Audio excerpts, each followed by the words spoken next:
दोस्तों, अगर आपको हमारा वीडियो पसंद आता है तो लाइक, सब्सक्राइब और शेयर जरूर करें। तो आइए आज हम BSc nursing third year medical nursing second के unit 7 nursing management of patient with emergency and disaster situation के बारे में कुछ चर्चा करते हैं। So in this unit we are going to discuss about some objective. These are as follows. First we are going to discuss about introduction of disaster, that is available on slide number 6. Second we are going to discuss about definition of disaster, that is available on slide number 8. Next one is classification of disaster, that you got on slide number 10. Next one, explain principle of disaster management, that is on slide 12. Explain about disaster cycle, that is on slide number 15. And next about triage system, that is available on slide number 17. Next one, explain about objective of triage system, that is on slide 21. Explain about principle of triage, that is on slide number 23. Discuss about hospital disaster plan, that is on slide number 26. Explain about disaster drill, that is on slide number 35. And second last, explain feature of disaster management, that is available on slide 37.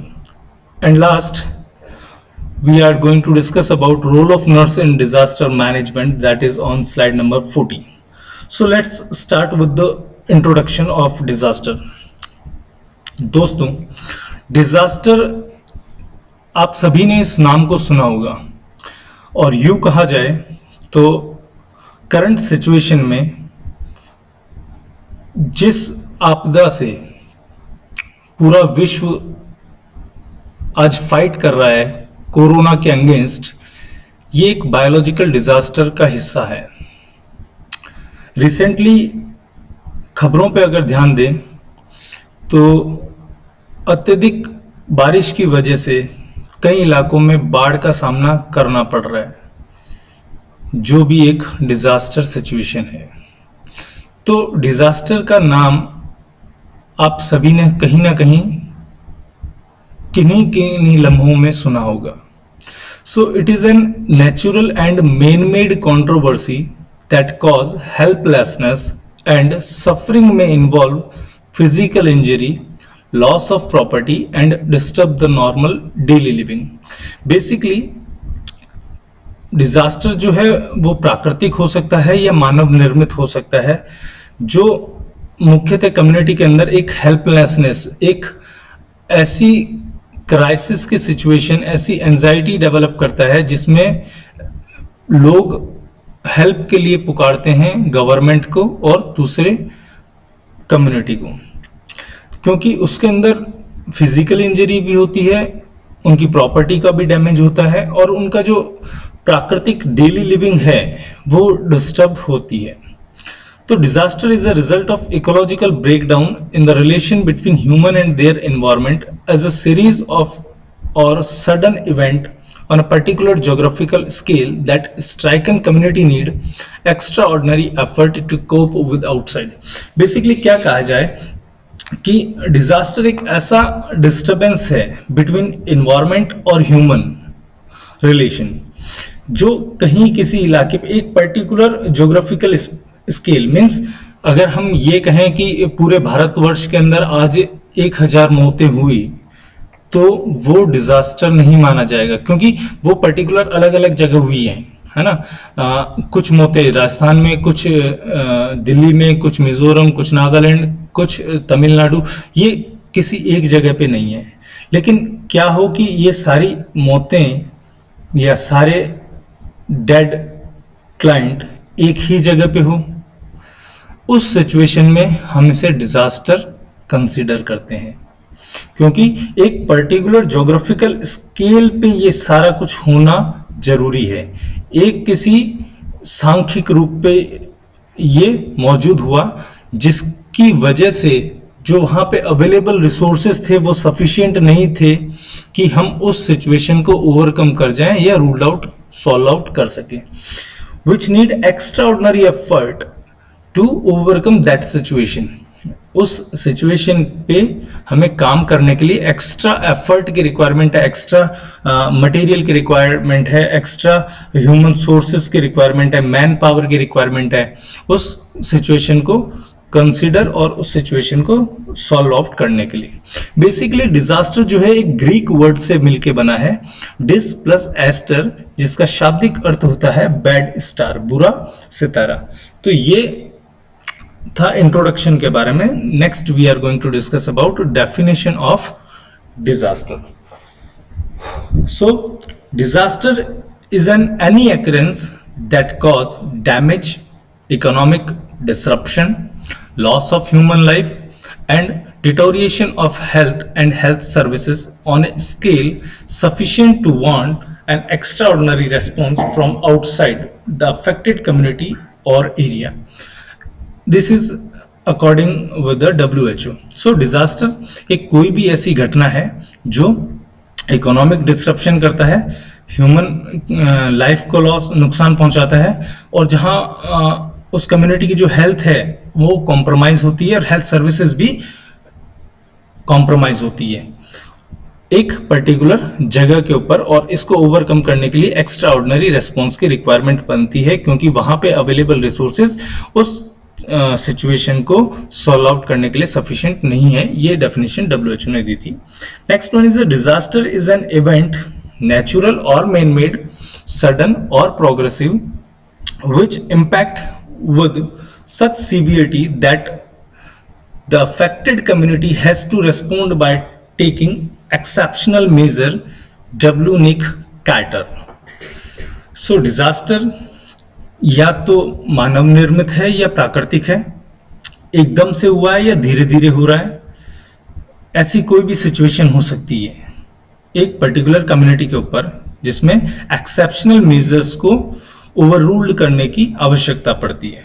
Disaster acute हो सकता है, disaster sudden हो सकता है, disaster जो है progressive phase में हो सकता है।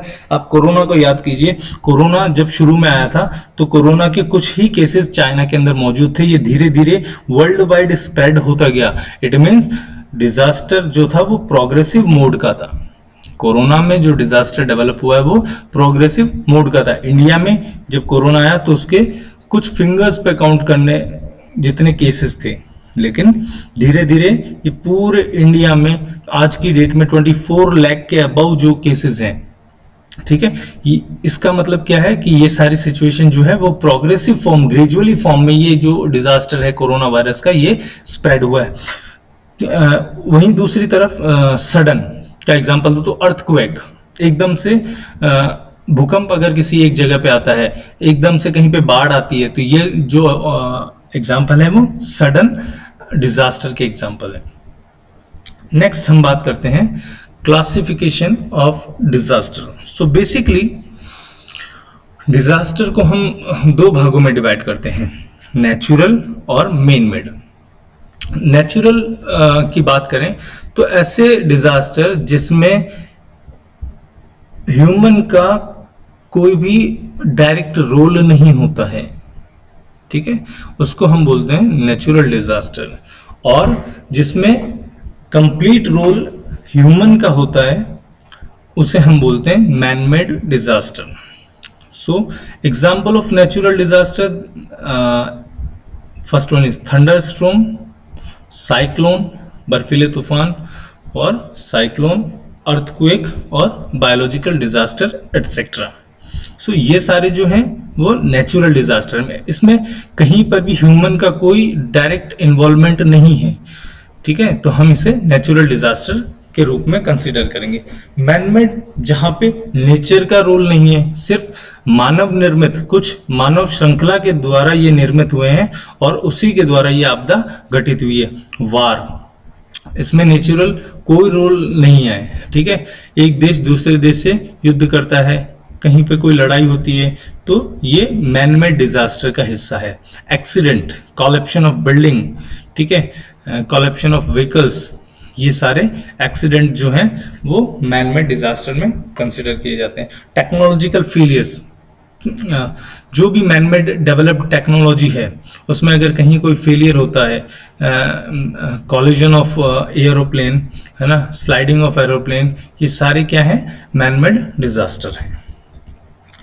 नेक्स्ट बात करते हैं हम प्रिंसिपल ऑफ डिजास्टर मैनेजमेंट।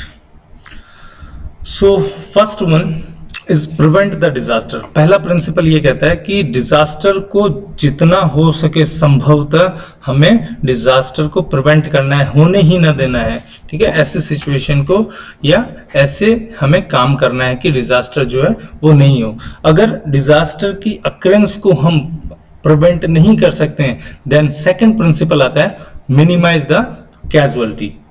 ठीक है, अगर डिजास्टर हो भी जाए, ठीक है, डिजास्टर हो जाए तो कम से कम कैजुअलिटी, कम से कम इमरजेंसी सिचुएशन आए किसी कम्युनिटी के सामने, वो हमारा सेकंड प्रिंसिपल होता है।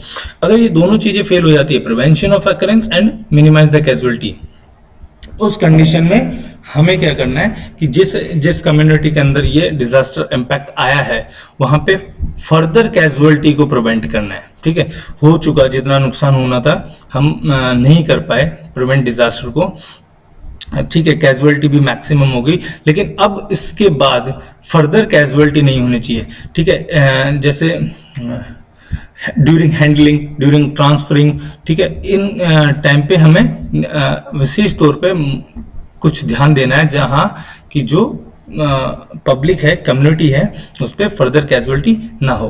Next one is rescue the victims. जब ये सारी चीजें हो जाती है उसके बाद हम ध्यान देते हैं रेस्क्यू द विक्टिम्स। जो भी इम्पैक्ट आया है, जो भी कम्युनिटी वहां पे इन्वॉल्व है, उसको हम वहां से जल्दी वहां से रेस्क्यू करके एक सेफर साइड पे पहुंचा दें। सेफर साइड इन सेंस जहां पे उस डिजास्टर इम्पैक्ट का असर नहीं है, सेफर साइड हम उसे कहते हैं। सपोज करो जहां पे तटीय इलाके हैं, जहां पे बाढ़ आने के चांसेस हैं, बाढ़ आ चुकी है, तो हम क्या करेंगे, जहां पे भी कम्युनिटी में जो लोग वहां पे फंसे हुए हैं उनको हम वहां से निकाल के एक ऐसी जगह लाएंगे जहां पे बाढ़ का इम्पैक्ट ना हो, उसे हम कहीं कंसिडर करेंगे रेस्क्यू द विक्टिम्स में। नेक्स्ट आता है फर्स्ट एड। जैसे ही हम विक्टिम्स को रेस्क्यू करते हैं हम सबसे पहले उनको फर्स्ट एड देते हैं। ठीक है, during as soon as after transferring the patient. ठीक है, हॉस्पिटल में ट्रांसफर करने से पहले जहां सेफर साइड पे हम उन्हें लेके आते हैं, जहां हम कैंपिंग करते हैं इनकी, वहीं पे हम इनको फर्स्ट एड प्रोवाइड करते हैं। देन वहां से हम इन्हें इवैक्यूएट करते हैं फॉर मेडिकल केयर के लिए। ठीक है, डेफिनेटिव केयर और मेडिकल केयर के लिए हम हॉस्पिटलाइज करते हैं उन पेशेंट को। देन आफ्टर द हमारा गोल होता है वो होता है रिकंस्ट्रक्शन का, reconstruction of victims and reconstruction of community also. So next one is readiness for disaster. So ऐसे कौन सी चीजें हैं जिन्हें हमें डिजास्टर के दौरान एकदम तैयार रखनी पड़ती है। तो so resource for readiness, red cross, कुछ ऐसी सोसाइटियां होती हैं जो डिजास्टर के दौरान अपनी भूमिका फ्रंट फुट पे रखती है। जैसे आपने नाम सुना होगा NDRF, national disaster response team, ठीक है, या फोर्स। तो ये सारे क्या है, नेशनल डिजास्टर रेस्क्यू फोर्स, ठीक है, स्टेट डिजास्टर रेस्क्यू फोर्स, ये सारे ऐसे कुछ रिजर्व सोर्सेज हैं या सोसाइटियां हैं जिसे हम ड्यूरिंग डिजास्टर ही एक्टिव करते हैं। तो ऐसे जो कम्युनिटी है, जो कमिटियां हैं, एजेंसियां हैं, उनको हम रेडी करते हैं ड्यूरिंग डिजास्टर। इनका रोल मुख्य रहता है बिकॉज ये एकदम परिपक्व होते हैं, ये वेल ट्रेंड होते हैं, वेल स्किल्ड होते हैं कि कैसे इवैक्यूएट करना है, कैसे कैजुअलिटी को मिनिमाइज करना है, कैसे रेस्पॉन्ड करना है उस डिजास्टर के लिए। ये वेल ट्रेंड होते हैं, वेल स्किल्ड होते हैं to work over the disaster situation. Then community and local government. देखिए, कहीं पर भी कोई बात हो जाए, बिना लोकल गवर्नमेंट और बिना लोकल कम्युनिटी के आप डिजास्टर इंपैक्ट को और उनसे हुई हुई कैजुअलिटी को मिनिमाइज तब तक नहीं कर पाएंगे जब तक वहां पे लोकल कम्युनिटी का हेल्प नहीं होगा, बिकॉज लोकल कम्युनिटी और लोकल गवर्नमेंट वेल ओरिएंटेड रहते हैं उस सिचुएशन से और वेल ओरिएंटेड रहते हैं उस इन्वायरमेंट से। तो लोकल कम्युनिटी का और लोकल गवर्नमेंट का इन्वॉल्वमेंट होना बहुत जरूरी है to guide the further need और एक्सपेक्टेशन।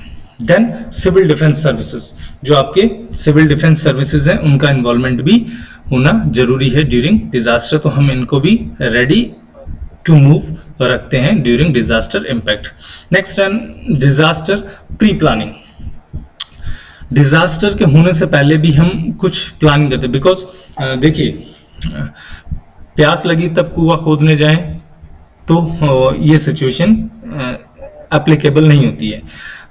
डिजास्टर के लिए हर कंट्री और हर कम्युनिटी हमेशा प्री प्लान करके रहती है कि अगर ऐसी सिचुएशन डेवलप होती है तो उस कंडीशन को हम ओवरकम करने के लिए कौन कौन से स्टेप फॉलो करेंगे। तो हॉस्पिटल डिजास्टर प्लानिंग, सबसे पहले हम हॉस्पिटल में इतना स्पेस या इतना वैक्यूम क्रिएट करते हैं कि हम वहां पे उन पेशेंट को रख सकें। वैकेंट हॉस्पिटल होने चाहिए। आपने कोरोना के टाइम में याद कीजिए कि जब केसेस आना स्टार्ट हुए थे तब हर स्टेट गवर्नमेंट ने अपने अपने हॉस्पिटलों का दायरा, बेड का दायरा जो है वो इंक्रीज कर दिया था, because they are expecting that much of cases could be found in future. ठीक है, उस वजह से उन्होंने क्या किया कि अपने जो हॉस्पिटल के बेड्स हैं उनके नंबर्स को इंक्रीज करना शुरू किया। जब लगा कि हॉस्पिटल की नंबर्स भी शॉर्ट पड़ जाएंगे, उस कंडीशन में उन्होंने बड़े बड़े स्टेडियम और होटल्स को ओवरकम करना शुरू किया। ठीक है, ताकि हम पेशेंट को या क्लाइंट को वहां पे जो भी विक्टिम है वहां उनको एक डेफिनेटिव केयर प्रोवाइड कर सकें। Second one, work on evacuation, how we can evacuate the disaster impact victims. हम जो डिजास्टर के इम्पैक्ट में जो विक्टिम्स आए हैं हम उन्हें कैसे इवैक्यूएट कर सकें, किस मेथड से, कौन कौन से ऐसे हमारे पास मटेरियल है, रिसोर्सेज हैं जिनकी हेल्प से हम मिनिमम डैमेज के साथ वहां से पेशेंट क्लाइंट को जो है इवैक्यूएट कर सके। Next one, orderly follow the casualty. ठीक है, हमें एक पर्टिकुलर एक सिस्टमिक फ्लो चार्ट के द्वारा या एक फ्लो के अंदर हमें कैजुअलिटी को फॉलो करना है। Then communication system, how we can communicate during disaster impact, कैसे हम एक दूसरे से संपर्क करेंगे, क्योंकि इसमें रेस्पॉन्ड जो होता है ना उसमें हर एक सेकंड मायने रखता है। आप जितना डिलेड रेस्पॉन्स करोगे कैजुअलिटी उतनी ही इंक्रीज होती जाएंगी।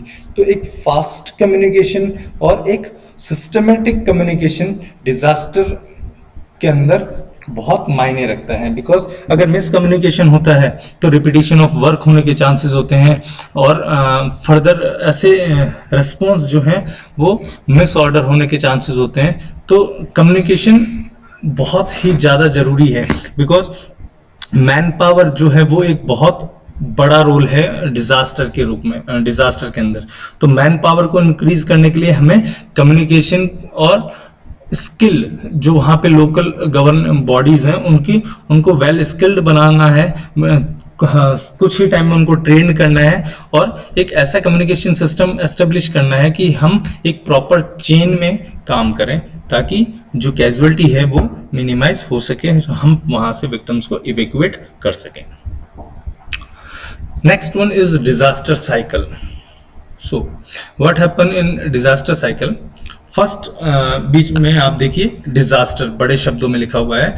इट मीन्स यहाँ ये कोई एक जोग्राफिकल प्लेस है, कोई जोग्राफिकल स्केल है जहाँ पे किसी ना किसी, चाहे नेचुरल हो चाहे मैन मेड, डिजास्टर का इम्पैक्ट हुआ है। तो फर्स्ट हमारा क्या रहता है कि we have to respond over the disaster impact.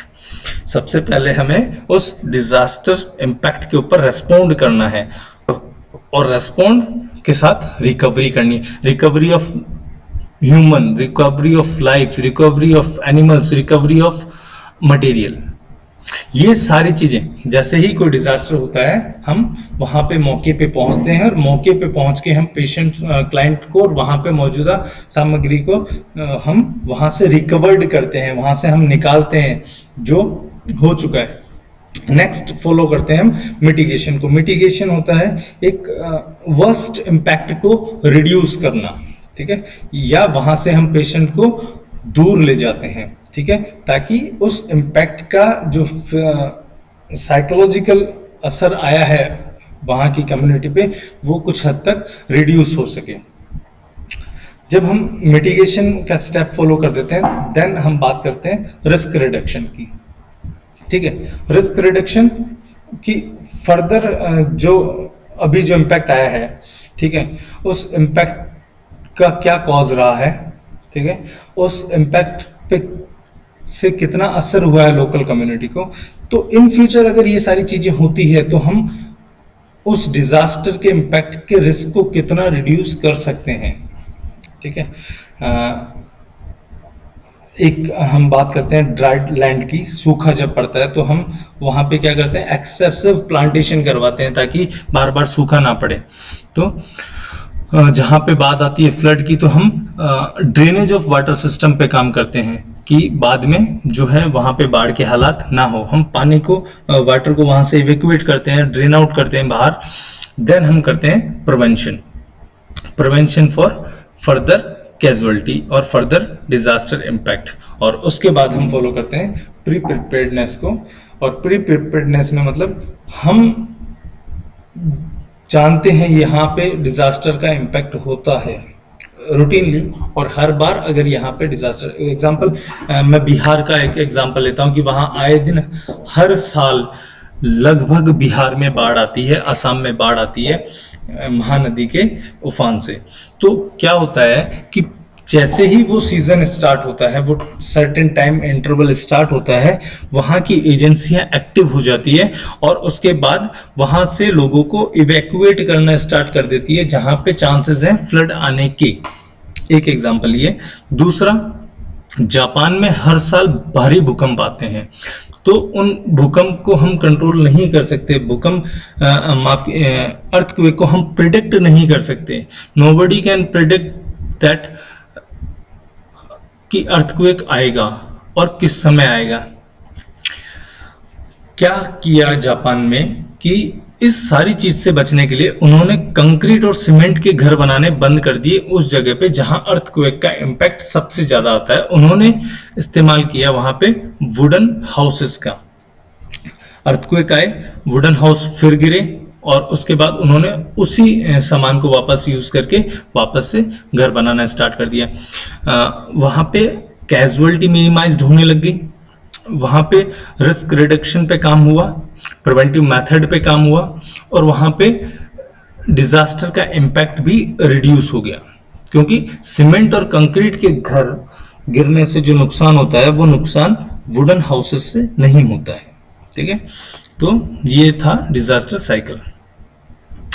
Next बात करते हैं हम ट्राइएज की। ट्राइएज डिजास्टर के अंदर बहुत इंपॉर्टेंट वर्ड है। बेसिकली ट्राइएज वर्ड एक फ्रेंच वर्ड से ड्राइव्ड हुआ है, ट्रायर, विच मीन्स शॉर्टिंग और चूजिंग। तो यहां डिजास्टर के केस में ट्राइएज बहुत जरूरी है, because this will help to sorting और choosing of patient and client on the basis of priority. क्योंकि आप किसी को नहीं जानते, वो जगह आपसे अनजान है, वो लोग आपसे अनजान है, तो आप किस बिहाफ पे अपनी जो सर्विसेज हैं उनको आप बेटर करेंगे। कैसे? आपने कुछ कलर कोडिंग जो है वो डिसाइड कर दी और उन कलर के बिहाफ पे आपको आइडेंटिफिकेशन हो गया कि यहाँ एक्सेसिव और सडन और इमीडिएट केयर के रिक्वायरमेंट है और यहाँ पे हम केयर को कुछ हद तक डिले कर सकते हैं। तो on the basis of colour coding we are giving the services on the basis of priority. ठीक है, कलर कोड के बिहाफ पे हमने प्रायोरिटी डिसाइड कर ली। सो इसमें कुछ मेन काम होते हैं, जैसे सिस्टम की बात करें तो इसमें होता है golden hour, means just after the impact of disaster. ये जो है इसको गोल्डन हावर कहा जाता है। जो शुरू का पहला दौर है डिजास्टर इम्पैक्ट में, जहां हम इवैक्यूएट करते हैं, रेस्क्यू करते हैं, रेस्पॉन्ड करते हैं, वो गोल्डन हावर होता है। क्योंकि वहां अगर हमने एक्टिवली काम किया और वेल स्किल्ड कम्युनिकेशन के साथ काम किया तो हम जो विक्टिम्स के साथ जो कैजुअलिटी है उसको बहुत हद तक जो है हम मिनिमाइज कर पाएंगे। ठीक है, तो इसलिए हम उसको हमेशा गोल्डन आवर कहते हैं। देन इमीडिएट और हाई प्रायोरिटी। सेकंड, ऐसे क्लाइंट को हम आइडेंटिफाई करते हैं जिन्हें इमीडिएट और नर्सिंग केयर की और हाई प्रायोरिटी क्लाइंट है, मींस उनकी वजह से मॉर्बिडिटी के चांसेस इंक्रीज होने के चांसेस बढ़ जाते हैं अगर हम उन्हें डिलेड केयर प्रोवाइड करेंगे। तो इमीडिएट रेस्पॉन्ड जिन पेशेंट के लिए रिक्वायरमेंट है उनको हम आइडेंटिफाई करते हैं, वहीं पे साथ में हम रिकॉग्नाइज करते हैं डिलेड और मीडियम प्रायोरिटी पेशेंट को। देन हम माइनर और मिनिमल और ambulatory patient, self care patient को आइडेंटिफाई करते हैं। देन एक्सपेक्टेंट और लीस्ट प्रायोरिटी। बेसिकली अगर इसमें ध्यान दिया जाए तो मेन पावर को इंक्रीज करने के लिए सबसे पहले लीस्ट डैमेज पेशेंट को आपको केयर प्रोवाइड करनी है। मैं उदाहरण के साथ समझाता हूं कि आपने एक कोलैप्शन ऑफ बिल्डिंग का एक केस है जहां पे आपको रेस्पोंड करना है। उस कंडीशन में आपने क्या करना है, सबसे पहले जो लीस्ट कैजुअलिटी या लीस्ट डैमेज पेशेंट हैं उनको आपको केयर प्रोवाइड करनी है, उनके साथ में मिलके आपको काम करना है। अब क्या हुआ, आपकी मैन पावर इंक्रीज हो गई। मैन पावर इंक्रीज हो गई तो आप मैक्सिमम क्लाइंट्स को जो है वहां से इवैक्यूएट कर पाएंगे। सो इसी के बिहाफ पे कुछ कलर कोड हैं जो ट्राइज सिस्टम में फॉलो होते हैं, जिसमें रेड कलर जो है वो इंडिकेट करता है हाई प्रायोरिटी पेशेंट को, हाई प्रायोरिटी क्लाइंट को, जिनको सबसे ज्यादा जरूरत है नर्सिंग केयर की, उनको हम रेड टैग अलाउ करते हैं। देन होते हैं येलो विच है मीडियम प्रायोरिटी, ठीक है, जिसको हम 60 मिनट्स तक केयर को डिलेट कर सकते हैं। Green colour indicate ambulatory patient or self care patient, they are able to self care. Then black indicate dead or morbid patient. black color जो है वो dead client को वो indicate करता है। Next objective of triage, ensure immediate medical intervention in life threatening situation। सबसे पहला objective क्या है कि इमीडिएट मेडिकल इंटरवेंशन आपको करना है रेड कलर पेशेंट को, रेड कलर कोड को, because they are on high priority. उनके साथ लाइफ थ्रेटनिंग सिचुएशन अराइज हो सकती है, तो उनको आपको इमीडिएट मेडिकल और नर्सिंग इंटरवेंशन प्रोवाइड करने हैं। Expedite the care of patient through a systemic initial assessment. आप एक सिस्टमेटिक वे में, ठीक है, इनिशियल असेसमेंट करेंगे पेशेंट का और उसके बाद उसको फर्दर केयर प्रोवाइड करेंगे। Ensure the patient are prioritised for treatment in accordance with the severity of their medical condition. आप पेशेंट को आइडेंटिफाई करेंगे on the basis of priority, on the basis of severity, कि those who want immediate care should be provided और on high priority. जिनको immediate care चाहिए उनको आप high priority पे रखेंगे और उन्हें सीवियरिटी के बिहाफ पे क्लासिफाइड करेंगे। Reduce morbidity through early medical intervention. आप मॉर्बिडिटी को रिड्यूस करने के लिए आप इमीडिएट और सिस्टमेटिक वे में एक असेसमेंट और मेडिकल इंटरवेंशन देंगे उस कम्युनिटी में। Improve public relation by communicating appropriate information to friends and relative who accompany patient। ठीक है, आप पेशेंट के साथ रहने वाले, पेशेंट के साथ मौजूद वहाँ सभी लोगों को और जनरल कम्युनिटी में एक proper information, education and communication system को एस्टेब्लिश करेंगे to gain the confidence of the local community. Improve patient flow within emergency department and or disaster management situation। आप पेशेंट के ट्रांसफरिंग इमरजेंसी डिपार्टमेंट में और further department में जो एक flow है उसको मेंटेन करेंगे और इम्प्रूव करना है। Provide supervised learning for appropriate personal. और एक लर्निंग प्रोसेस और सुपरवाइज प्रोसेस, इन दोनों को आपको डिजास्टर के अंदर और ट्राई सिस्टम के अंदर फॉलो करना है। क्योंकि क्या होता है कि कहाँ किसी एक कम्युनिटी पे डिजास्टर का इम्पैक्ट हुआ, हमने वहां से पेशेंट क्लाइंट को रेस्क्यू किया, उसके बाद हमने उन्हें फर्स्ट एड देके एक डेफिनेटिव प्लेस पे पहुंचा दिया। अब क्या करते हैं, ट्राइएज के साथ में हम टैगिंग का भी काम करते हैं। हम टैगिंग में वो आइडेंटिफिकेशन डाटा के साथ में वो पर्सन कहाँ से मिला है, प्लेस ऑफ ओरिएंटेशन वो भी मेंशन करते हैं। उसके बाद एक सारे सेंटर का एक रिसेप्शन बनाते हैं जहां पे ये सारा डाटा हम पहुंचाते हैं, और वहां पे कोई भी पर्सन आके, क्योंकि सारे लोग वहाँ बिछड़े हुए होते हैं, अलग अलग होते हैं, उस सिचुएशन में हम एक सेंटर डेवलप करते हैं और उस सेंटर के माध्यम से हम पता लगा सकते हैं कि कौन सा बंदा कहाँ से मिस हुआ है और कहाँ पे है इस वक्त। तो ये जो टैगिंग का काम होता है ये ट्राईएज के साथ में होता है, साइमल्टेनियसली हम इस चीज को काम करते हैं। और वहां पे हम अगर डेड क्लाइंट है तो उसके पास से कौन कौन से चीजें हमें मिली है, अगर कोई आइडेंटिफिकेशन कार्ड है तो हमें उन्हें मेंशन करना है, उसकी कुछ ऑब्जेक्टिव हैं, कुछ और चीजें हैं तो उनको हमें संभाल के रखना है to recognise the dead client. Next one, principle of triage. So every patient should be received and triage by appropriate skill healthcare profession।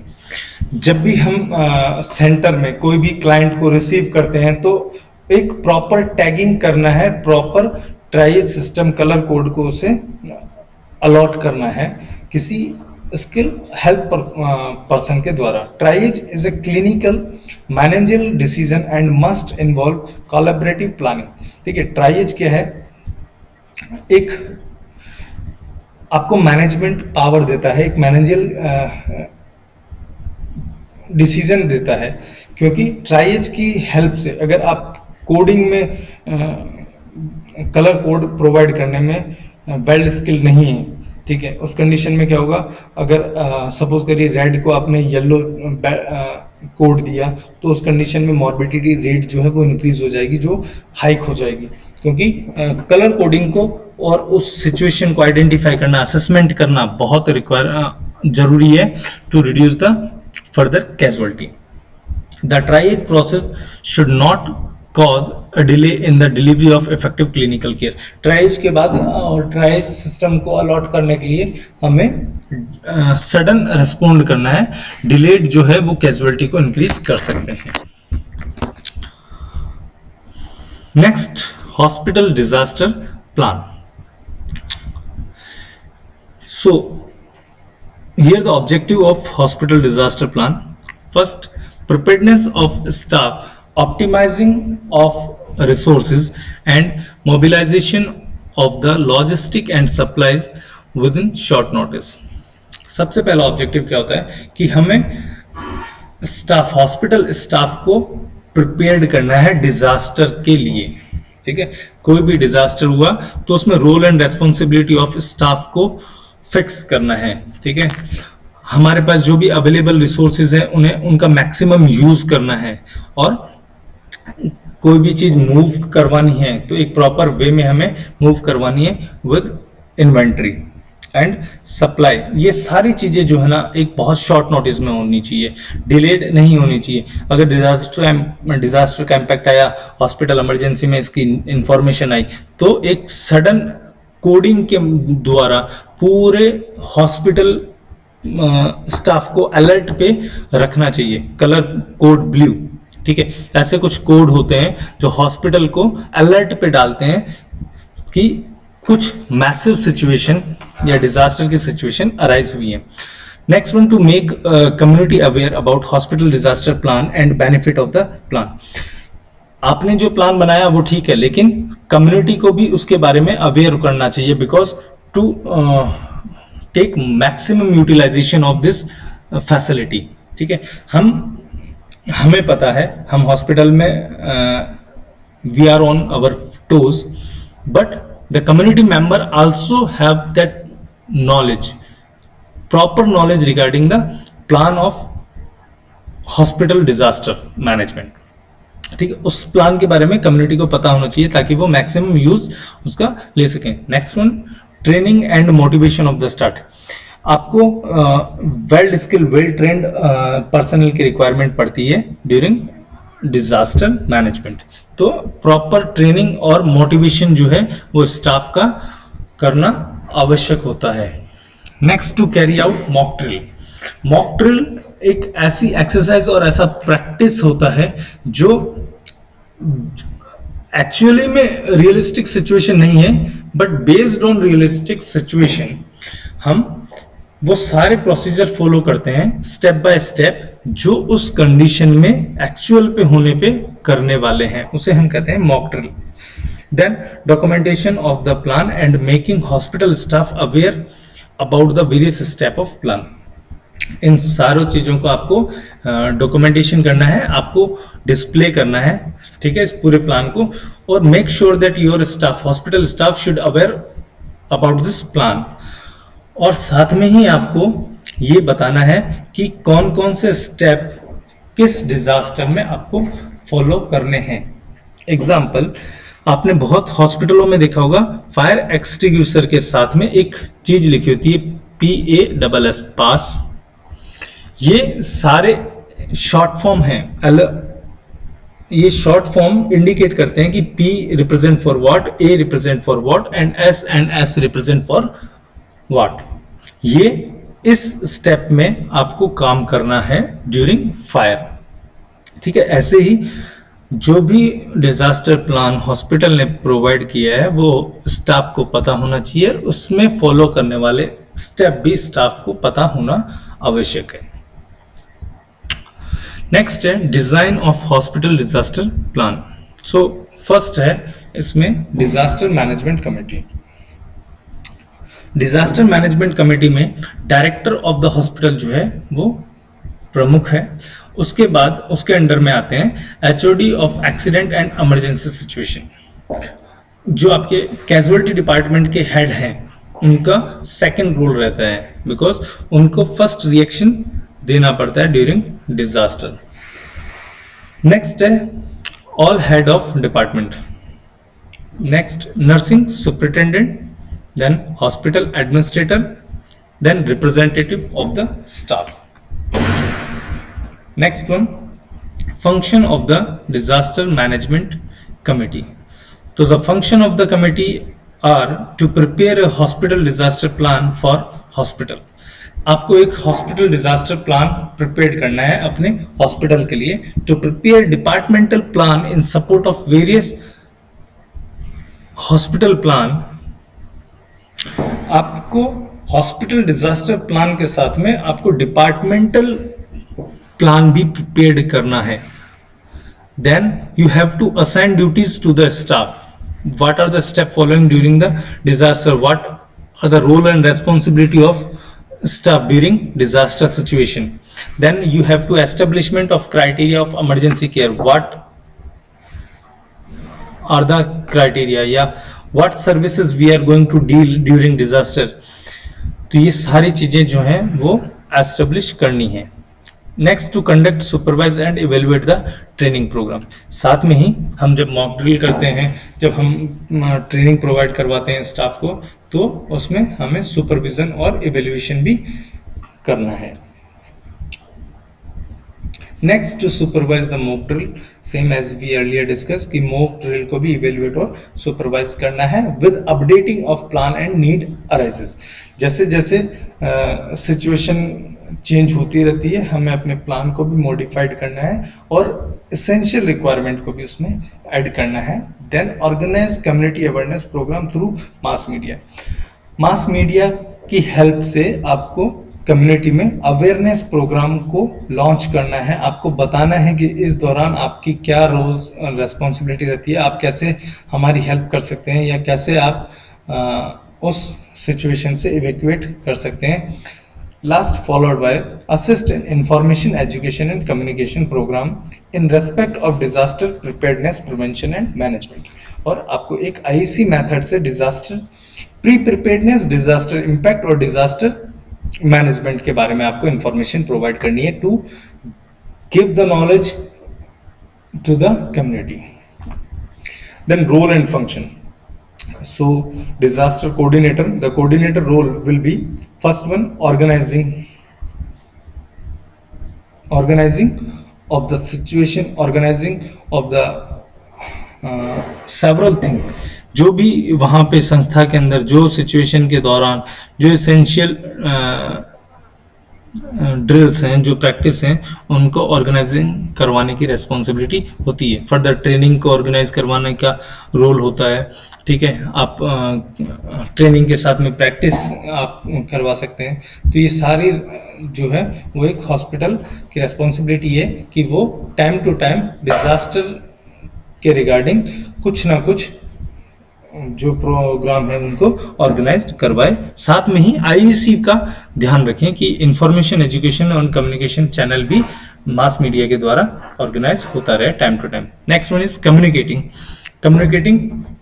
during disaster situation, how we can maintain our communication during disaster. Then assigning duty, you have to fix the staff during about their role and responsibility. ठीक है, आपको fix करना है कि HOD का क्या role रहेगा, HOD of casualty का क्या रोल रहेगा, फर्दर रिप्रेजेंटेटिव का क्या रोल रहेगा और बाकी स्टाफ का क्या रोल रहेगा। तो ये आपको रोल फिक्स करना है। Then you have to deploy the staff to the responsible site. Then taking key decision. Then administrator, the responsibility of the administrator is to execute the authority through the departmental head. Then departmental head, development of departmental plan. Then nursing superintendent, deployment of nursing staff and medical staff, specific role of rendering medical care, both pre-hospital and hospital care. And then nursing staff, nursing care and supportive critical care. तो ये सारे role and responsibility हैं जो fix किए जाते हैं। जैसे administrator का रेस्पॉन्सिबिलिटी होगी कि वो एग्जीक्यूट करे अदर अथॉरिटी के साथ में, और डिपार्टमेंटल हेड की रेस्पॉन्सिबिलिटी होगी कि वो डिपार्टमेंटल प्लान को प्रिपेयर करे कि कैसा उनका डिपार्टमेंट काम करेगा ड्यूरिंग डिजास्टर। नर्सिंग सुपरिटेंडेंट का काम है कि वो नर्सिंग स्टाफ को डिप्लॉयड करे ड्यूरिंग डिजास्टर इम्पैक्ट और उनकी रोल एंड रेस्पॉन्सिबिलिटी उनको एक्सप्लेन करे। मेडिकल स्टाफ का रोल रहेगा कि आप स्पेसिफिक केयर और प्री असेसमेंट जो है वो प्री हॉस्पिटल और हॉस्पिटलाइज्ड के दौरान उनको मेंशन करें। And then last nursing staff की बात करें तो सपोर्टिव क्रिटिकल केयर में नर्सिंग स्टाफ का रोल मुख्य भूमि में रहता है। Then department of the hospital which are active during the disaster or play a key role in the disaster management. So first one main है emergency department, casualty department, जिसमें सबसे पहले किसी भी emergency situation में patient को सबसे पहले वहां लाया जाता है। Next one operating department, operation surgeons and operating chamber of the hospital. Then CCU or intensive critical care unit, then radiological department, laboratory and blood bank. So these are the main department which have on the toes during the disaster situation. इन सभी disaster situation के दौरान इन सभी department को अपने की role जो है वो निभाने पड़ते हैं ड्यूरिंग डिजास्टर सिचुएशन। इन्हीं के साथ में कुछ असिस्टेंट सपोर्टिव एरियाज भी आते हैं, जैसे लॉन्ड्री की आवश्यकता हमें पड़ती है ड्यूरिंग मैसिव रश, और central sterilise supply department CSSD का भी हमें सपोर्ट चाहिए होता है। डाइटरी डिपार्टमेंट का भी हमें सपोर्ट चाहिए, क्योंकि डिजास्टर सिचुएशन में जो नंबर ऑफ क्लाइंट है वो ह्यूज अमाउंट में है। तो हाउसकीपिंग, डाइटरी, मेडिकल रिपोर्ट और public relation PRO, public relation officer, उनका भी हमें एक्सेसिव सपोर्ट चाहिए होता है। Then communications, transporting, mortuary, medical social worker, engineering department, security and safety services and media relation, ये सारे ऐसे सपोर्टिंग डिपार्टमेंट हैं जो सपोर्टिव रोल में रहते हैं during disaster impact. Well communication department चाहिए हमें उस समय, क्योंकि इतने नंबर्स में क्राउड इकट्ठा हो जाता है, क्लाइंट इकट्ठे हो जाते हैं कि हमें जो उनके रिलेटिव हैं उनको कम्युनिकेट करना पड़ता है time to time. Then transportation चाहिए, व्हील चेयर चाहिए, बाकी सारी असेसमेंट रिक्वायरमेंट चाहिए जो भी क्लाइंट को ट्रांसफर करने के लिए और मटेरियल को ट्रांसफर करने के लिए रिक्वायरमेंट है। प्रॉपर मॉर्चुरी स्पेस होना चाहिए, प्रॉपर मॉर्चुरी में टैगिंग और रिकॉर्डिंग होनी चाहिए उनकी, और ना मेडिक सोशल वर्कर जो हैं उनको भी एक्टिव होना पड़ता है। ये सारे सपोर्टिव डिपार्टमेंट ऐसे हैं। कुल मिला के डिजास्टर के टाइम में सभी हॉस्पिटल में कर्मचारियों को अपनी एक मुख्य भूमिका में रहना आवश्यक है to overcome that situation. Then disaster drill. Disaster drill की हम बात करें तो disaster drill is an exercise in which people simulate the circumstances of a disaster so that they have an opportunity to practise their response. Disaster drill एक तरह की ऐसी exercise है जिसके अंदर कुछ जो पब्लिक है, जो पर्सन है, वो उसी सर्कमस्टांसेस की बेस्ड पे कुछ actual based on realistic situation कुछ ऐसा डेवलप किया जाता है ताकि हम उस पर काम कर सकें और प्रैक्टिस कर सकें, ताकि हम हमारी लैगिंग्स और हमारे एक्स्ट्रा एफर्ट, ठीक है, वो ड्यूरिंग दैट रियल सिचुएशन हम उसको अप्लाई कर सकें। Then the features of drill. Drill can include response by individual to protect themselves. Drill handle topic like what to do when communications are cut off, how to deal with lack of access to equipment, tools, and even basic services like water and power, and how to handle evacuation. ये एक ऐसी situation है जिसमें हम worst situation apply करते हैं during practice कि क्या हो कि हमारे पास कम्युनिकेशन सिस्टम कट ऑफ हो जाए तब हम कैसे कम्युनिकेट करेंगे, क्या हो हमारे पास रिसोर्सेस बहुत कम हो जाए तब हम कैसे काम चलाएंगे, ठीक है, क्या हो जब हमारे पास बेसिक सप्लाई नहीं हो, पानी नहीं हो, बिजली नहीं हो, हम उन सिचुएशन में कैसे काम करेंगे, कैसे हम वहां से इवैक्यूएट होंगे। ये सारी एक मॉक ड्रिल के माध्यम से हमें बताया जाता है ताकि हम अपनी प्रैक्टिस को स्ट्रॉन्ग कर सकें, to provide a chance to practise for event such as mass casualty which can occur during a disaster. तो ये सारी सिचुएशन प्रैक्टिस उस के लिए की जाती है कि क्या हो जब भविष्य में अगर ऐसी सिचुएशन आ जाए तो। Require for public building like government office and schools, community based disaster drills such as whole city drill provide a chance to practice the full spectrum of disaster response. ये ड्रिल जो है वो excessive और whole city पे भी apply किया जा सकता है ताकि उन्हें एक चांस मिले प्रैक्टिस करने का। देन बेनिफिट क्या होते हैं मॉक ड्रिल के? Use to identify weak point in disaster response plan. हमें सबसे पहले पता लगता है कि हमारी कहाँ कमी है इस प्लान में, जो हमने अभी प्लान बनाया है, हॉस्पिटल प्लान बनाया है, इवैक्यूएटेड प्लान बनाया है, डिपार्टमेंटल प्लान बनाया है, इसमें कहाँ पे कौन सा लैगिंग साइड है जहाँ पे हम डिले हुए हैं, उस चीज को आइडेंटिफाई करने के लिए मुख्य होता है। Second, to get people familiar with the step they need to take so that their response in disaster will be automatic. हम उन सारे स्टेप से फैमिलियर हो जाते हैं ताकि उस सिचुएशन में ये सारे स्टेप हम ऑटोमेटिक फॉलो करें, एंजाइटी ना हो, क्राइसिस सिचुएशन ना हो, इसलिए हमें फैमिलियर करवाया जाता है ऐसी सिचुएशन से। Next, role of nurse in disaster management. So in disaster pre-preparedness, first one, to facilitate preparation with community and to provide updated record of vulnerable population within community. Nurse lead a preparedness effort. Then nurse play multi-role in community. Nurse should have understanding the community resources and disaster nurse must be involved in community organisation. तो disaster preparedness के situation में एक role, एक nurse का role सुई से ताड़ तक का होता है। उन्हें बेसिक केयर के साथ में सूचरिंग, इन्वेंटरेशन, ये सारा कुछ करना आना चाहिए। बेसिक इंटरवेंशन के साथ में उन्हें हाई रिस्क केयर भी प्रोवाइड करनी आनी चाहिए, ठीक है। कम्युनिटी के अंदर कैसे कम्युनिकेट करना है, कैसे कम्युनिटी को ऑर्गेनाइज करना है एक सिस्टमिक वे में, ये सारी रोल एंड रेस्पॉन्सिबिलिटी होती है एक डिजास्टर नर्स की। In disaster respond, nurse must involve in community assessment, case finding and referring, prevention, health education and surveillance. Once rescue work began to arrive at the scene, immediate plan for tries should begin. जैसे ही एक बार rescue start हो जाता है वहां पे triage system को follow करना पड़ता है डिजास्टर रेस्पॉन्ड में एक नर्स के द्वारा. Nurse work as a member of assessment team. Nurse जो है एक सेवरल रोल को इसमें निभाती है.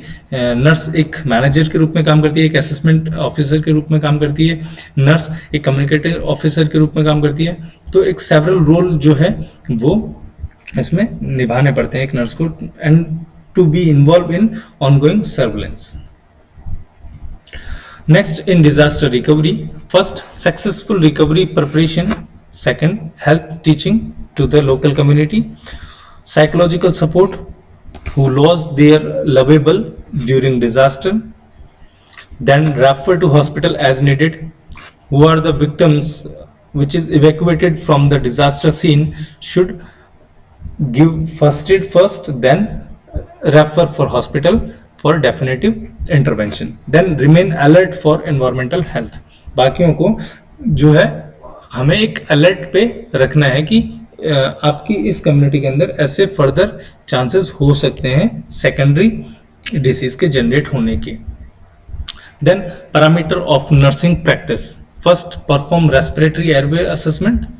Then perform a cardiovascular assessment including vital signs monitoring for sign of shade. Perform an integumentary assessment including burn assessment. Perform a pain assessment. Perform a trauma assessment from head to toe. Then at last perform mental status including Glasgow scale. So these are the critical assessment which is a nurse is used to implement on the victims. A nurse should be well skilled or trained to perform respiratory assessment. ठीक है, आपको endotracheal tube insertion करना आना चाहिए, आपको ट्रैकेस्टोमी करना assess करना आना चाहिए. तो ये सारी चीजें रेस्पिरेटरी सिस्टम में. कार्डियोवास्कुलर में हमें वाइटल्स मॉनिटरिंग करना आना चाहिए, सीपीआर परफॉर्म करना आना चाहिए, इंटीग्रामेट्री असेसमेंट होना चाहिए. ठीक है, एक वुंड को कैसे हम ड्रेन आउट करेंगे, एक वुंड को हम कैसे वापस से रिकंस्ट्रक्ट करेंगे, पेन को कैसे रिड्यूस किया जाता है, हेड टू टो एग्जामिनेशन कैसे होता है, और उनके मेंटल स्टेटस को कैसे हमें फॉलो करना है, कैसे मेंटेन रखना है. So this is all about regarding disaster management. If you have any doubt please mention in comment box, and if you like this video please share, like and subscribe. Thank you.